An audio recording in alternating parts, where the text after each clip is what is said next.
to learn The Pusher by Steppenwolf, a classic. And I want to go ahead and preface this with, yes, to play in key, you will need a capo on the 3rd fret. If you don't have that, it's fine. You can still learn it just the same. You just can't play it to the track and make it sound good because it's in a different key. With that said, let's go ahead and dive in. This song is actually pretty simple, but can be complex. So make sure you really hang on to every detail. I'm going to keep it as short as possible, but I've got to fill in some blanks because it's a little weird in parts. Overall, though, the simplicity is kind of nice. The intro, the verse, the chorus is just this little structure. Right?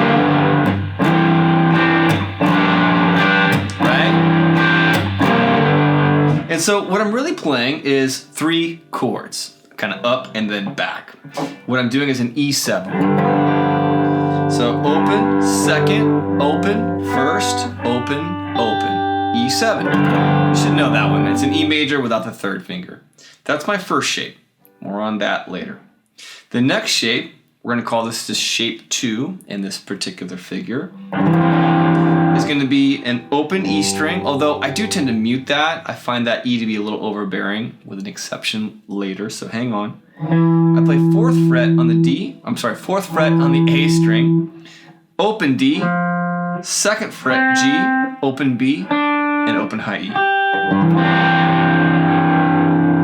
And then my 3rd shape in this progression will simply be the 5th fret, 1, 2, 3, 4, 5 on the A string, open D, and then I've got myself the 4th fret G, and open B and high E.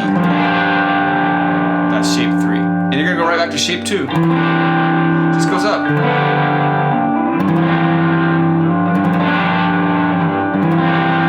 Open strings. That's what creates some of the aura of this. Now, how he plays that and approaches those are different. Here's a really super beginner way.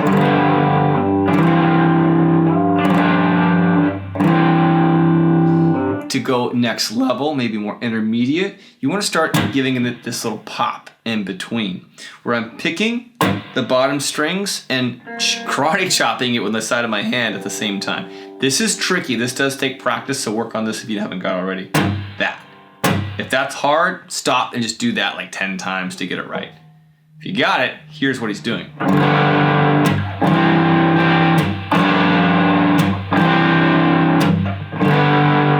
See that? So after every shape, just chop. Right? And because he is skipping the beat, pushing the beat on these shapes a lot, you do want to kind of give it a little upstrum once in a while.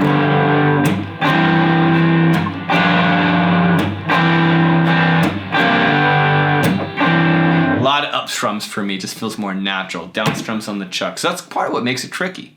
And then, yeah, you notice I'm doing a little something different. There's 2 cool things that I'm doing a little differently, or that are a little more complicated. Here it is for like the highest level. He is hammering on everything on that E7. All of it's getting an open string, hammer on. And if that's too hard or too weird to your ear, oftentimes you'll see me just doing this. Just my 1st finger hammering on the 1st fret. So that is one of the things he's doing, but there's a second. Listen.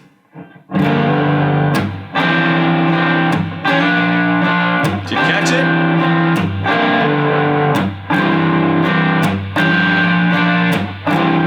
I'm sliding into shape 3, right? And by a half step. So work on that, hammer on here, slide into here. It's gonna sound amazing.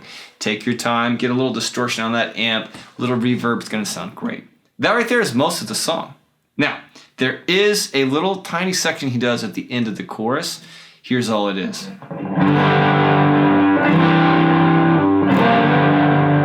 So listen for that. On the end of every chorus, he goes E7 to that shape 2, and then hammer on. And I like to really get a lot more of my E string in there for that particular section. So listen for that again. That's the end of the choruses. That leaves us only with a single part left, the pre-chorus. The pre-chorus is actually pretty simple, and yes, it comes before the chorus. It's this.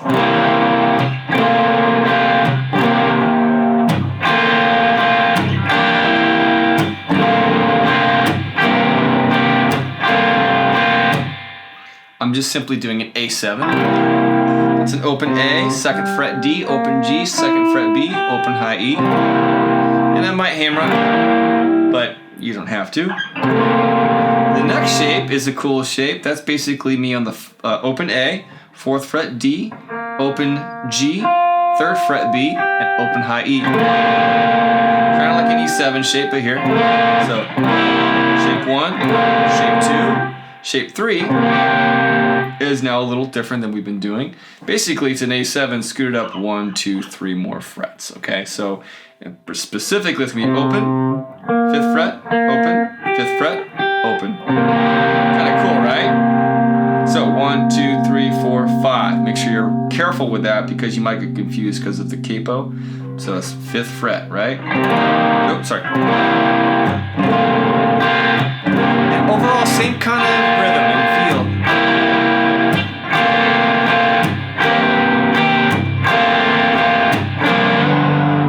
And it goes right back to that shape right there, or the figure 1 in our song. That's it, you guys. That's how to play the Pusher by Steppenwolf. If you guys like that, please go ahead and check out the PDF guide. Become a Patron member, $5 or more, and you will get my free custom guide that I got for you. And if you're not, I highly recommend at least becoming a free member, as I am releasing content on there as well. Thank you so much, you guys. We'll see you in the next video.